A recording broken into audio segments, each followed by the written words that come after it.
So the book of Hebrews is this fascinating collection of kind of this high teaching on spiritual issues and some just real practicality, just some real straightforward, here's what you got to be doing.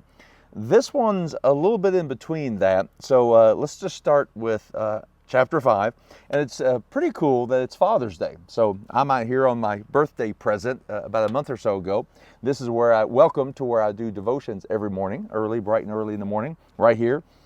When it's weather permitting. I don't like sitting and doing devotions soaking wet. But anyway, as I do devotions here, but this is Father's Day that we're taping this. And it's interesting, didn't plan it, but listen to the passage. So what we'll do is we'll read through a couple of verses, and we'll go back and pick up two verses in particular. Okay, here it is.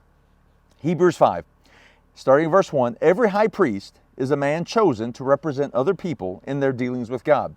He presents their gifts to God and offers sacrifices for their sins. Pay attention to verse 2.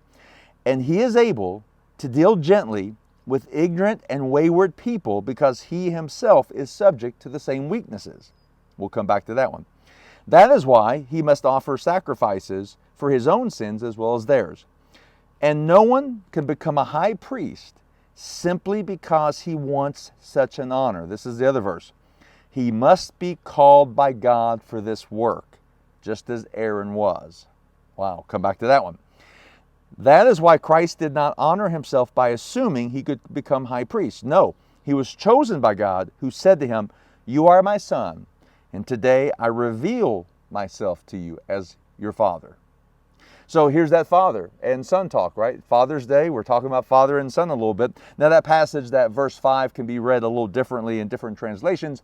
It comes from the Psalms, where it talks about the fact that the Father reveals the Son, and the Father reveals He's the Father to the Son, meaning the Trinity and all that. So that's a little bit more of that spiritual high theology that's really good.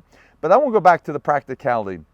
So verse 2 and verse 3, all right? Or verse 2 and verse 4. Verse 2, the high priest is able to deal gently with ignorant and wayward people. So this word ignorant does not mean stupid or dumb. It means just not knowing. They're people who just don't know. And I love the fact that the high priest is called to deal with people gently. Wow. How much more of that do we need in our culture today? Where we deal with people who are wayward, who are ignorant, not dumb or stupid, but just simply not knowing. They just don't know. You know, there's an old saying, you don't know what you don't know, all right?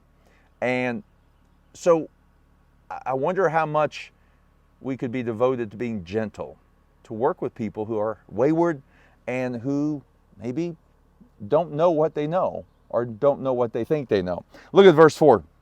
It says this, and no one can become a high priest simply because he wants such an honor. He must be called by God for this work. Wow. One of the things that the Joshua Center at Firmer Chapel has really kind of dedicated itself to do for years now is helping people answer a call. When God has called you, when God has placed something on your life, you respond not with a burden. You respond like humbly and almost in awe, like, God's calling me to that? Wow. You know, and I wonder if we took seriously this call. It's Father's Day, men and women alike should heed this call of God. But today, on this Father's Day, I make my appeal to men right now. I wonder if every man were to consider himself a high priest. Now, you know, we don't need a high priest anymore, and Jesus is our high priest. But I'm just asking if every man were to consider themselves a high priest, meaning they would help with the dealings between God and people. They would connect people to God.